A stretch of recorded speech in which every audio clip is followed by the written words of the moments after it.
มันหนาวอายคิดฮอดเจ้าก็เลยจับแขนขึ้นมาเป่าเล่นแต่ละเล่นกล่อมเนื้อแน่นเมื่อเจ้านอนสายลมผ่านเสียงไม่ไผ่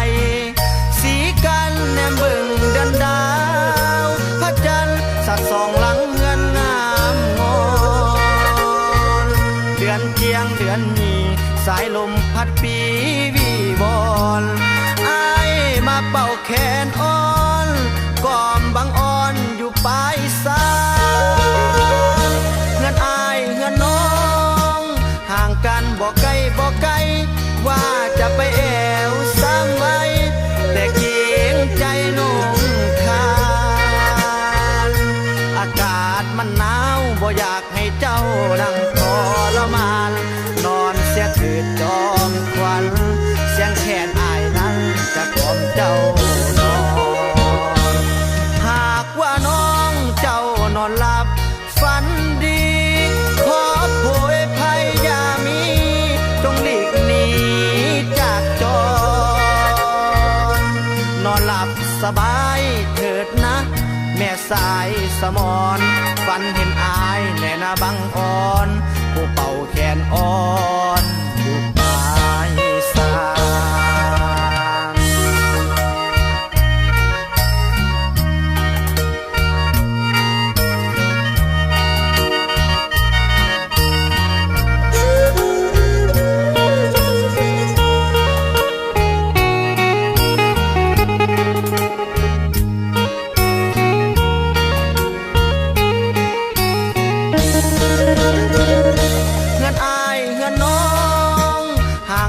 บ่ไกลบ่ไกล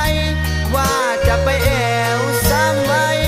แต่เกียงใจน้องขาด